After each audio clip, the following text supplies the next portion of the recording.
നമസ്കാരം. 8ാം ക്ലാസ്സിലെ എല്ലാ കുഞ്ഞുങ്ങൾക്കും ഇൻഫോമറിലേക്ക് സ്വാഗതം. നമ്മൾ നോക്കുന്നത് നിങ്ങളുടെ സോവർ എന്നുള്ള ചാപ്റ്ററിൻ്റെ അപ്രീസിയേഷനാണ്. അത് കമൻറ്റിൽ വന്ന ഒരു ക്വസ്റ്റ്യനാണ്, ഒരു റിക്വസ്റ്റാണ്. അപ്പോൾ അതെടുക്കുകയാണ്. ആരാണ്? വിക്ടർ മാരി ഹ്യൂഗോയാണ് അത് എഴുതിയത്. അറിയാമല്ലോ നിങ്ങൾക്ക് കാര്യങ്ങളൊക്കെ. അപ്പോൾ അത് നോക്കിക്കോളൂ. Victor Marie Hugo's poem The Sower shows the hard work and dedication of a sower. The poet first observes him casually, but later feels respect and admiration for his commitment. എന്താണ് ഈ സോവർ എന്ന് പറഞ്ഞ ചാപ്റ്ററിൽ ആദ്യമേ poet ആരെ കാണുന്നു? ഒരു സോവറിനെ കാണുന്നു. പക്ഷേ അത്ര കാര്യമായിട്ട് ശ്രദ്ധിച്ചില്ല. ഇയാൾ എന്താ ചെയ്യുന്നത് എന്നൊക്കെയുള്ള രീതിയിൽ അത്ര പോസിറ്റീവായിട്ടുള്ള തോട്ട്സ് ആയിരുന്നു അദ്ദേഹത്തെ പറ്റി ആദ്യം ഉണ്ടായിരുന്നത്. അല്ല, പിന്നീടാണ് അദ്ദേഹത്തെ എന്ത് ചെയ്യാൻ തുടങ്ങിയത്? എന്താണ് ഭയങ്കര ആദരവോടുകൂടിയൊക്കെ അദ്ദേഹം നോക്കാനായിട്ട് തുടങ്ങിയതല്ലേ. അങ്ങനെ അഡ്മിറേഷൻ തുടങ്ങി അല്ലേ. The theme highlights the dignity of labor and the importance of perseverance. Theme എന്താ പറയുന്നത്? ഡിഗ്നിറ്റി, ലേബറിൻ്റെ ഡിഗ്നിറ്റിയും അതുപോലെ ഇമ്പോർട്ടൻസ്, എന്തിൻ്റെ? സ്ഥിരമായ ഉത്സാഹത്തോടു കൂടി അല്ലെങ്കിൽ കഠിനാധ്വാനം ചെയ്യാനുള്ള മനസ്സ്, അതിൻ്റെ ഒരു ഇമ്പോർട്ടൻസും. The sower though old and tired, sower ഓൾഡാണ്, ടയേർഡാണ്, works even after twilight showing his devotion to his task. അല്ലേ, രാത്രി ആയതിനു ശേഷം അല്ലെ സന്ധ്യ കഴിഞ്ഞതിന് ശേഷം അദ്ദേഹം എന്ത് ചെയ്യുന്നുണ്ട്? അദ്ദേഹം ചെയ്തു തുടങ്ങിയ ജോലി അവസാനിപ്പിക്കണം. അതിൽ അത്രത്തോളം എന്താണ്? ഡിവോട്ടഡ് ആയിരുന്നു. ഇതവിടെ പറയണം. പിന്നെ വേണമെങ്കിൽ നമുക്ക് എന്ത് ചെയ്യാം? ഇന്നത്തെ വലിയ സമ്മറി എന്ന് പറയാനൊന്നുമില്ല. വേണമെങ്കിൽ രാവിലെ തൊട്ട് എന്ത് അദ്ദേഹം കണ്ടു എന്നുള്ളതൊക്കെ നമുക്ക് സമ്മറി ആയിട്ട് എഴുതാം. ലെങ്തി ആവും. വേണമെങ്കിൽ ഒരു കുഞ്ഞ് സമ്മറി ഇവിടെ ആഡ് ചെയ്യാം. ഞാനിപ്പോൾ അത് തന്നിട്ടില്ല. ഞാൻ പിന്നെ അതിൻ്റെ റൈം സ്കീമും അതുമായിട്ട് ബന്ധപ്പെട്ട കാര്യങ്ങളുമാണ് നൽകുന്നത്. എനിക്ക് തോന്നുന്നു ഇത്രയൊക്കെ മതിയായിരിക്കും എഴുതാൻ കേട്ടോ. വേണമെങ്കിൽ ഒന്ന് പറഞ്ഞാൽ ഒരു സമ്മറി കൂടി നൽകും. ദ പോയം ഫോളോസ് ഏത് റൈം സ്കീമാണ്? എ ബി എന്നുള്ള റൈം സ്കീമാണ്. Which adds rhythm and flow.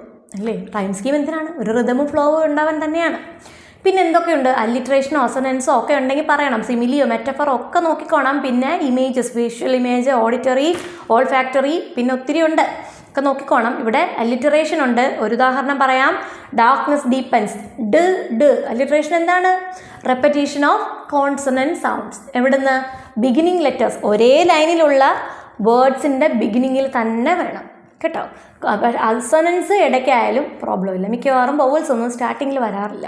അപ്പോൾ അസനൻസിന് അത് പ്രശ്നമില്ല. അല്ലിറ്ററേഷൻ യൂസ് ചെയ്യുമ്പോൾ സ്റ്റാർട്ടിങ്ങിൽ തന്നെ വേണം ലെറ്റേഴ്സ്. കണ്ടോ? ഡാർക്ക്നെസ് ഡീപ്പൻസ്, ഡ് രണ്ടും സ്റ്റാർട്ടിങ്ങിൽ. ഷാഡോസ് ഷൂട്ട് ഉണ്ടോ? ഷ്. അവിടെ സാഡോസ് ഷൂട്ട് അല്ലെങ്കിൽ ഷ് എന്നായിരുന്നെങ്കിൽ വരില്ല. സൗണ്ട്സ് ആണ് ശ്രദ്ധിക്കേണ്ടത്. സ് എന്നാണെങ്കിലേ വരൂ. ഇവിടെ ഷ് അതുകൊണ്ടാണത് വന്നത് കേട്ടോ. Makes the poem more musical and memorable. അപ്പോൾ ഇതൊക്കെ ചുമ്മാ നമ്മളൊന്ന് തട്ടി വിടുന്നതാണ്. അതൊക്കെ ഉള്ളതുകൊണ്ട് ഇതിങ്ങനെയൊക്കെ ആയി, അതുകൊണ്ടങ്ങ് സൂപ്പറായി എന്നൊക്കെ നമ്മളങ്ങ് പറയും. അത്രയേ ഉള്ളൂ. ഇനി വിഷ്വൽ ഇമേജറി നിങ്ങളുടെ കയ്യിലിരിക്കുമോ മക്കളെ? ഒരു കാര്യം നിങ്ങൾക്ക് അറിയാമെങ്കിൽ അത് പൊലിപ്പിച്ചങ്ങോട്ട് എഴുതാൻ പഠിക്കണം. അങ്ങനെ ആകുമ്പോൾ മാർക്ക് താനെ ഇങ്ങ് വരും കേട്ടോ. ഇനി വിഷ്വൽ ഇമേജറി ഉണ്ട്. എന്താണ്? With phrases like ruddy sunlight, shadows, starry skies, ഇതൊക്കെ കാണാൻ പറ്റുന്ന കാര്യങ്ങൾ വിഷ്വൽ ഇമേജസ് ആണ്. Vivid pictures, vivid means clear pictures നൽകുന്നു. A clear contrast is shown between the poet who is idle and the sower who works hard despite the late hour. ഇവർ തമ്മിലൊരു contrast ആണല്ലേ. അയാൾ എന്താ കോൺട്രാസ്റ്റ് വരാൻ കാര്യം? അയാൾ ഈ രാത്രി ജോലി ചെയ്യുന്ന കാണുമ്പോൾ പോലും ഇയാൾ എന്തിന് ഇത്ര നേരം ജോലി ചെയ്തെന്നാ തോന്നുന്നു. ആ ചിന്ത തന്നെ ഒരു കോൺട്രാസ്റ്റാണ് അല്ലേ. പിന്നീട് എന്താവുന്നുണ്ട്? അപ്പോൾ ഈ ഒരു കോൺട്രാസ്റ്റ് ഇയാൾ ചിന്തിക്കുന്നത് പോലെയല്ല മറ്റേയാൾ ചിന്തിക്കുന്നത്. അതാണ് അവിടുത്തെ കോൺട്രാസ്റ്റ്.